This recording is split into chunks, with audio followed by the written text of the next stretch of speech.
Hello, I've been running, and the name Colin Santana popped into my head. Who is Colin Santana? Colin Santana is many things. Most people know me as the writer of a blog on social media, mainly Facebook. I review parties, I review books, I review anything that tickles my fancy. I'm a graduate of St. Mary's College. I went to university in the United States. I'm a financial analyst by training. I'm a risk manager by profession. I have four dogs. I'm married. Yeah, that's many things. How is it a risk manager could also be doing assessments of parties? It all started where on my Facebook page, I would write these long reviews about parties or events in my life. I've always been a storyteller. And while I was doing that, people keep saying you should start a blog. And I'm like, I don't even know how to begin doing that.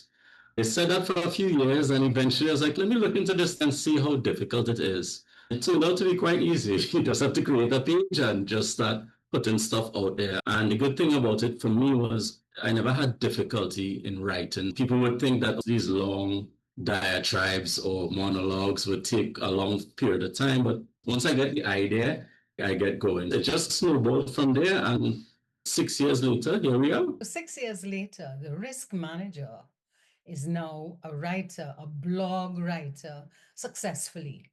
What's the message we should take away from that? The message for me would be sometimes your passion finds you. You don't find it. I would have never thought that I would have been writing these things or having the experiences I've had or the response from people coming up to me in public and saying they like the things that I write or inviting me to events just to hear what I say about them. It wasn't planned. It just evolved on its own. And that's interesting because oftentimes young people are asked to plan their future. What do you think made it evolve to what it is today? I would say don't go out there and try to just wing it. If I didn't have a proper education or didn't read a lot, I wouldn't have the foundation or the tools to take the opportunity that as it presented itself. So what I would say to young people is always focus on the basics, always get a proper foundation, and then be open. Be open to possibilities, be open to opportunities, and explore it. Sometimes it will turn out good, sometimes it wouldn't, but that's just life. Tell us about your risk management work. Well, I presently work for a regional, a conglomerate in the Caribbean space in insurance. And my job as one of the risk managers is to ensure that when people pay their premiums, the money is managed well and there's no risk to when they come to collect their claims. In enterprise risk management, we manage all the risks of the organization from reputation to strategic risk, financial risk, operational risk, solvency, all those things to make sure that everything is as it should be with the organization because insurance is a promise to pay. And if you can't pay well, then you fail. Failure is not an option. If you had all the money you needed, which would you choose to do for 24 hours? Risk management or writing? Definitely writing. I think I would do the writing because it allows me the freedom and the creativity to decide what I want to put down on a page. And sometimes I take poetic license and spice up a story. There was one time I actually invented an entire story from scratch and only at the end asked people if they really believed that. And I said they shouldn't because it's all fictional. Right. So most of my stories are accounts of things that happened to me with a little bit of spice from me. If I could do this full time, I would, and I would travel the world and just write stuff. Are you going to write a book? I've been getting that suggestion from people, and my thing is, I would love to write a book. The hard part is the idea. Writing something people would enjoy reading. Right now, I don't think people would just enjoy reading about me or my life, right? Because I haven't read anything spectacular. If I could find the right topic to write about, sure, I'd write a book. I have utmost respect for writers, especially ones who've written multiple books, because even though you write one, it's probably difficult to keep that going. If you had to reflect on the education system that you were part of, who is accountable for what you are today? My background is finance, right? One of the subjects I had to do is economics. Economics is a writing subject. There was a multiple choice section and 4 essays to write. We would practice writing, how to structure these things. So that had a direct impact on how I approach writing something, as well as GP. I got an A in GP because of all that writing that we had to do. And those two subjects actually helped me in my university career and now in organizing my ideas and thinking about, okay, what's the point of this? And I'm not just writing rules and I'm not going right at the end of this. Somebody has to either get where I'm going, understand the point, get the moral if there's a moral to the story. Sometimes I write about economic concepts, educate the public, and I try to keep the concepts as simple as possible. But by the end of my writing, people should understand in a general sense. You're not going to get a degree from my page, but in a broad general sense, they should get the point. So I think training and education in seminaries as well as in university also helped because it gave structure. That is extremely interesting that someone who did economics is now a writer. But you've said that the education system helped you to get to where you are. Is that still the same today? That the education system is such that even someone who is into economics can still be a writer? I think the art of writing is going away because you have things like AI and Chat GPT where people just learn to prompt. If you put in the right prompt, they can write anything. I think what I would change in the education system is that it should focus on the new economy, the new businesses, the new reality of 2025 in the world. The curriculum probably needs to change. I'm not an expert. I don't have any kids, so I can't tell you what the curriculum is right now. But I think it probably needs to evolve into in modern life. Even with these AI tools, you need to have the understanding and be able to know when they give you nonsense, as they frequently do. I could read some things that people write and I know this person didn't write. This came from some prompt. I think there needs to be a balance. However, we need to evolve to the more modern curriculum and modern things. You said that although AI helps, you really have to put it in style so that when the reader is looking at, they feel you. Because if they don't feel you, then it doesn't matter, does it? Yeah, exactly. Even for me, if I use ChatGPT to get the description of something and I read it, I wouldn't speak like that. And people who know me wouldn't hear me speaking like that. So I would change that. Even if I write things on my own, I might write something on economic topic or a business topic. And when I get to the end, I'm like, this is very dry. People will stop reading after the first paragraph. Let me turn it up a little bit and make it engaging, fun. So I think the thing about it is a tool, but it shouldn't replace the human using their intelligence, their intellect to get their point across. So AI really supports the human. It doesn't replace the human.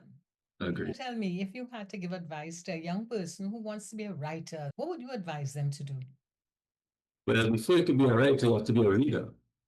So you can't just watch TV and play games and say, oh, yeah, I want to be a writer. No, you need to read. You need to understand how ideas are developed, how stories are built, how characters are developed. There's an arc for a character. There's a beginning and end. I've never studied writing, but I've done a lot of reading of different writing styles. Also, there are shows that help my writing.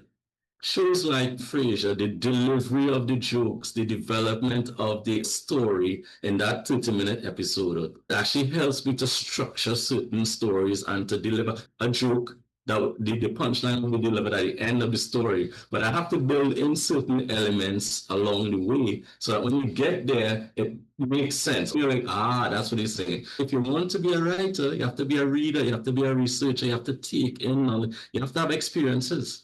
Right? Yeah, I think those are the things that are important. If you had an opportunity to transform something in our country to support writers, what would you do?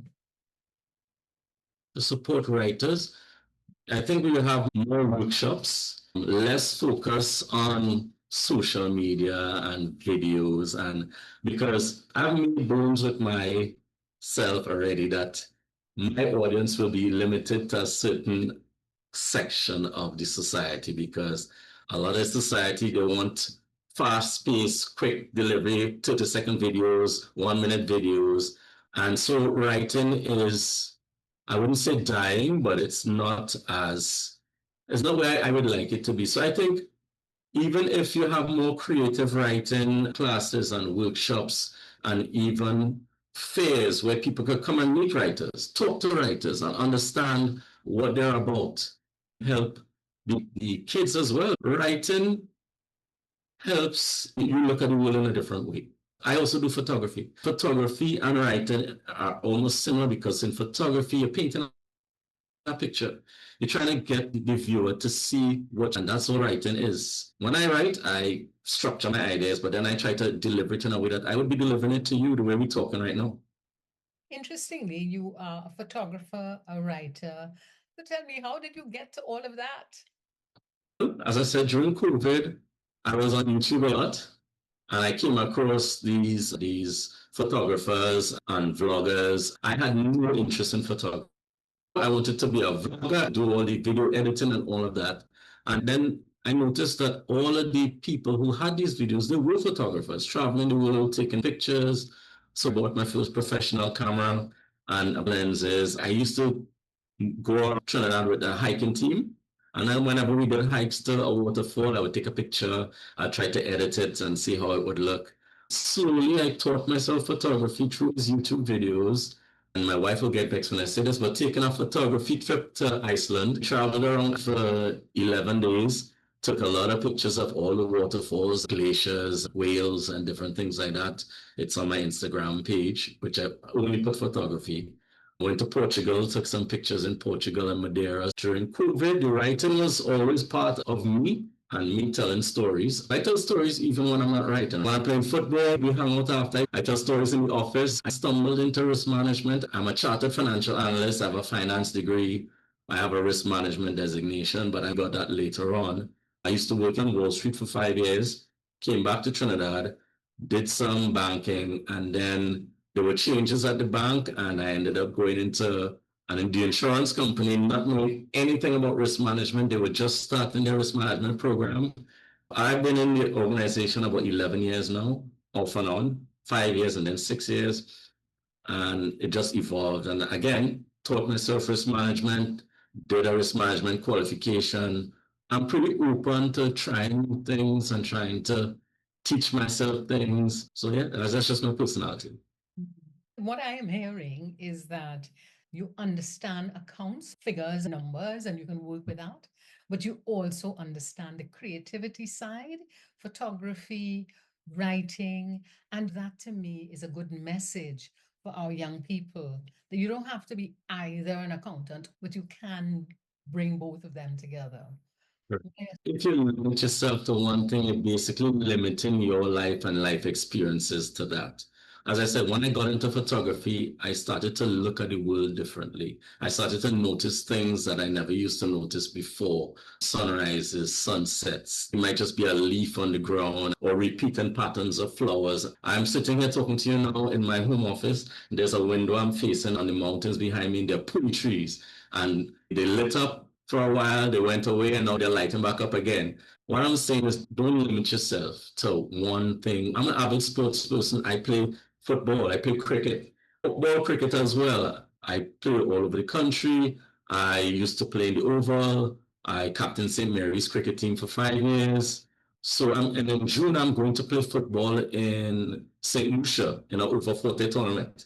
So life is about different experiences, and you shouldn't limit yourself to one set. All the things you've just mentioned, I don't think are typical. I don't know many people who are a writer, an economist, a photographer, a blogger, a footballer, a hiker.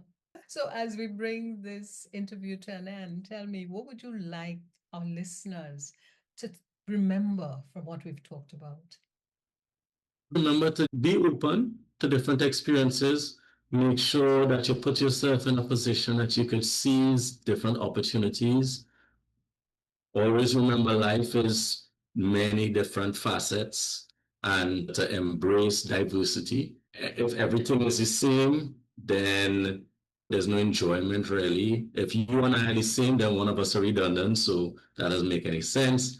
And just enjoy the time that you have here because nobody knows how long you really have. Thank you very much, Colin Santana, remembering that life gives you what you have and we're not here forever.